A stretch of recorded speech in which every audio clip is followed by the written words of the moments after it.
Hey YouTube. I wanted to do a video about my son, my 14-year-old son, and his portfolio and how he's killing it. Well, he's doing much better than Dad, and it's probably because me and him worked together, figured out what he wanted to invest in. I limited him to index funds, and I wanted him to choose one.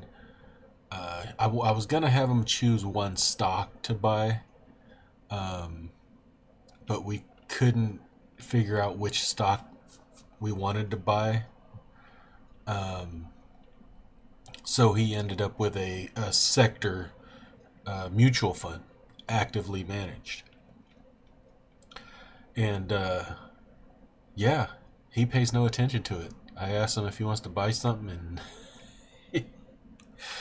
and I probably should have just followed his way of investing because he's killed it since this has only been since about mid-May.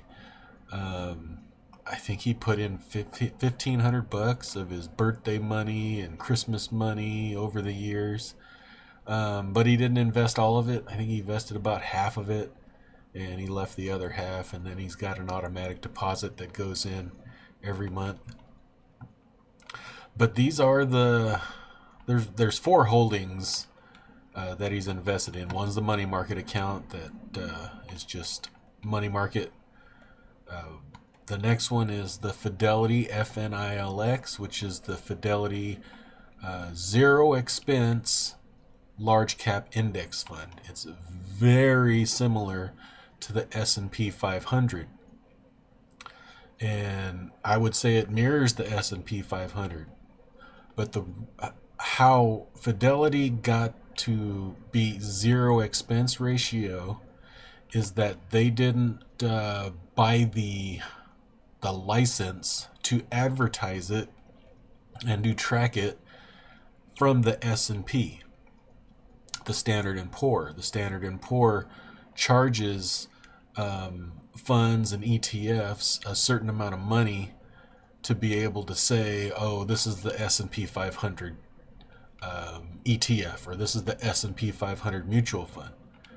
So what Fidelity did was, okay, we'll just create our own. So this is the Fidelity's large cap index fund. And then he's got, we'll skip down to the bottom here because he's got the other one, which is the Fidelity Zero Expense International Index Fund, which is the VZILX. And the one he picked, which I think was an excellent choice, and you'll see as well, for his, growth portion per se. Instead of picking one individual stock, he picked the Fidelity Select Semiconductors Portfolio, which is FSELX. Now this has a little bit of a higher expense ratio at 0.73, but it is what it is. So he's got about 60% of his invested money in large cap. He's got about 20% in international and about 20% in the semiconductor portfolio. And this is as of today, which is November 7th. It was up today. Let's see. And his total gain, I cut off some of the stuff, but his total gain for the large cap is 41.19. He's up 10% on that. His total gain for international is $10.75, up 8% on that. And on semiconductors, he's up $50.47, which is a whopping 33.65% on his invested money. So his total, he had, what is that? He had $700 invested since about mid-May. He's up 14.63%, which is a gain of $102.41. And to top that off, he's got some money to take advantage of any market pullbacks that might happen in the large cap or international or even the semiconductor. He's got some room to play. So you see his cost basis in the semiconductor, $9.06 a share, and the current price is $12.11. So I would have been much better off, because in my portfolios I'm pretty much flat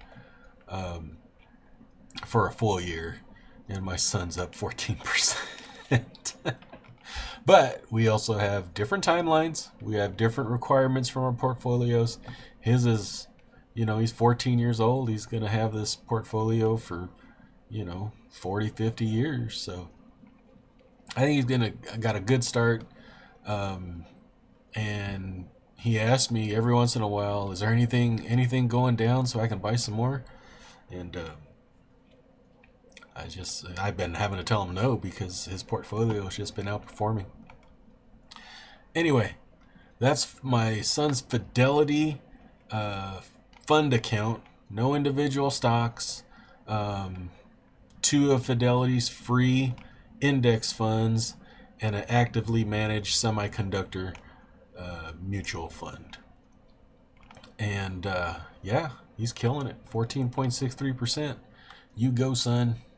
All right, guys. You have any comments? Leave them down below. We'll talk to you later. Thanks. Bye-bye.